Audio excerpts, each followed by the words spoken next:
Salam, selamat pagi saudara-saudari, Bapak, Ibu, dan anak-anak yang kami kasihi. Kita jumpa lagi pada Prapaskah PAU Kelapa Gading tahun 2026 ini.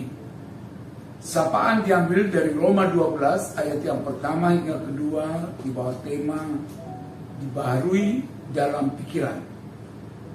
Persembahan yang benar. Karena itu saudara-saudara, demi kemurahan Allah, aku menasihatkan kamu supaya kamu mempersembahkan tubuhmu sebagai persembahan yang hidup, yang kudus dan yang berkenan kepada Allah. Itu adalah ibadahmu yang sejati. Janganlah kamu menjadi serupa dengan dunia ini, tetapi berubahlah oleh pembaharuan budimu. Janganlah kamu menjadi serupa dengan dunia ini, tetapi berubahlah oleh pembaharuan budimu, sehingga kamu dapat membedakan manakah kehendak Allah, apa yang baik, yang berkenan kepada Allah, dan yang sempurna. Bapak, Ibu, dan saudara-saudari terkasih di dalam Tuhan kita Yesus Kristus. Saat ini kita telah melangkah masuk ke dalam Prapaskah. Dalam kalender gerejawi, periode 40 hari ini bukan sekedar rutinitas tahunan, melainkan sebuah perjalanan spiritual untuk menyadari kerapuhan diri kita di tengah labirin kehidupan. Disinilah pertobatan dan pembaruan diri menemukan momentumnya untuk menjadi fokus utama. Tema kita dibaharui dalam pikiran, sesungguhnya merepresentasikan esensi dari masa Prapaskah itu sendiri, yakni transformasi hidup yang menyeluruh. Persoalan mengenai pembaruan hidup ini pun menjadi perhatian serius dalam dunia sains. Aaron T. Beck, bapak terapi kognitif, memperkenalkan teori restrukturisasi kognitif.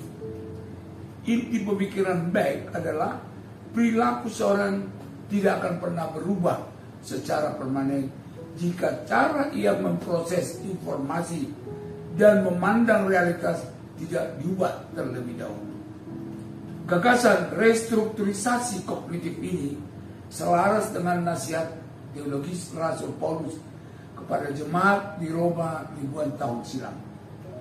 Paulus menasihatkan agar umat tidak lagi menjadi serupa dengan dunia, melainkan berubah oleh pembaruan pikiran, budi. Dalam teks aslinya, kata pembaruan pada ayat 2 menggunakan akar kata kainos dan secara sengaja mengabaikan kata neos. Mengapa demikian? Karena Paulus menginginkan perubahan secara kualitas, bukan sekedar perubahan kronologis. Dalam teologi Paulus, orang percaya adalah ciptaan baru.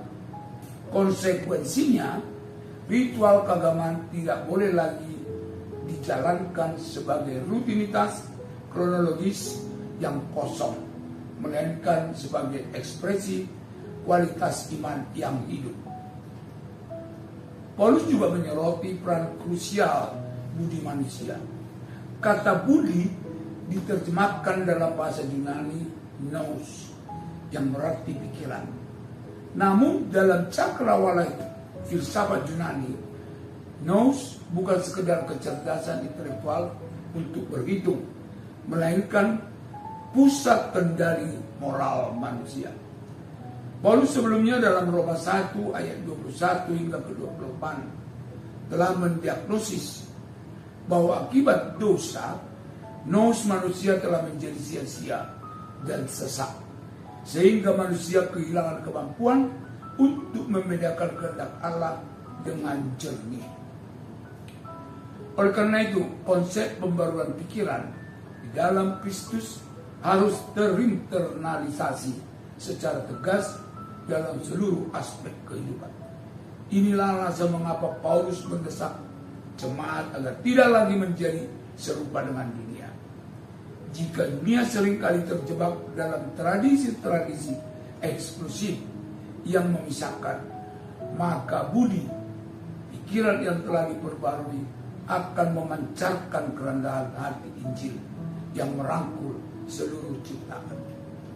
Bapak, Ibu, dan saudara-saudari terkasih di dalam Tuhan kita Yesus Kristus, setelah memahami pentingnya pembaruan pikiran, kita perlu melihat bagaimana Paulus meletakkan dasar praktisnya di ayat 1. Paulus memulai dengan seruan, persembahkanlah tubuhmu sebagai persembahan yang hidup.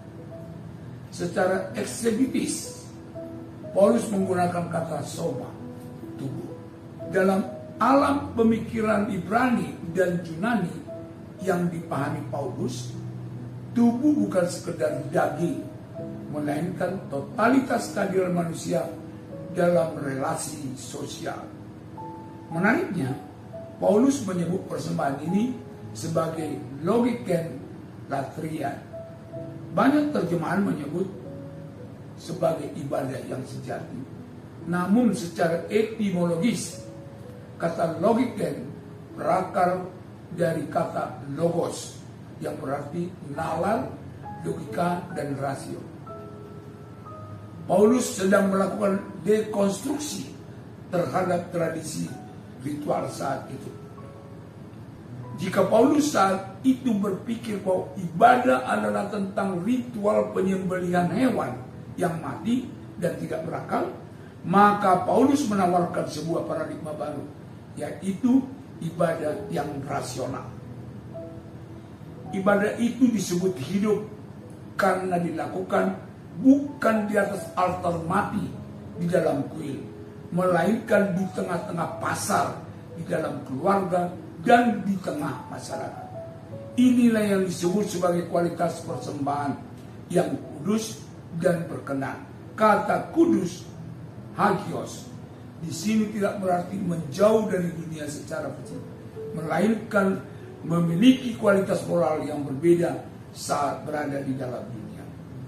Bapak, Ibu, dan saudara-saudara yang terkasih, melalui perenungan ini kita sampai pada sebuah pemahaman bahwa transformasi sejati terjadi saat muncul sinergi antara disiplin tubuh dan pembaruan pikiran. Rasul Paulus mengajak kita untuk beralih dari sekedar rutinitas agama yang mekanis dan tidak logis menjadi sebuah ibadah yang rasional, logiken, latrian. Penting bagi kita untuk memahami bahwa sistem kurban hewan dalam Taurat bukanlah sebuah kekeliruan sejarah. Sebaliknya, Taurat menjadi titik berangkat bagi iman.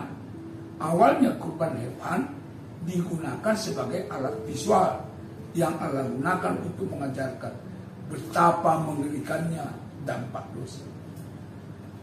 Namun hal itu hanyalah bayang-bayang masa lalu di perjanjian lama. Kehadiran Kristus di tengah dunia menjadikan kurban hewan tidak lagi berlaku dalam memberikan ampun Allah atas hal dosa. Karenanya kita tidak boleh berhenti pada ritual fisik tanpa pertobatan pikiran. Rasul Paulus telah memanggil kita untuk naik pada isu yang lebih penting lagi, yaitu persekutuan baru di dalam Kristus yang adalah kurban penebusan yang terjadi sekali untuk selamanya. Jika sebelumnya kita mempersembahkan hewan mati yang tidak berakal untuk selamat, maka saat ini kita hanya perlu beriman atas anugerah keselamatan yang Tuhan berikan melalui pengorbanan agung dari Kristus. Dari iman inilah tubuh kita tidak lagi menjadi alat untuk mencari keselamatan, melainkan mencari instrumen syukur untuk menyatakan kemuliaan Allah. Kita perlu duduk diam sejenak, mengevaluasi pikiran kita selama ini yang telah merusak perilaku kita. Dalam ruang pertobatan yang tersedia, kita dapat mengisinya ulang dengan kebenaran firman Tuhan. Saudara-saudara yang kekasih, marilah kita bangkit sebagai ciptaan baru yang tidak lagi diperbudak oleh kebiasaan dunia, melainkan merdeka untuk mempersembahkan seluruh nalar, tubuh dan hidup secara sadar, rasional bagi kemuliaan Allah. Amin. Mari kita berdoa. Kasih karunia dan damai sejahtera dari Tuhan Yesus kiranya memberkati dan membimbing kita semua dalam perjalanan pertobatan ini. Terpuji nama-Mu ya Tuhan. Amin. Salam.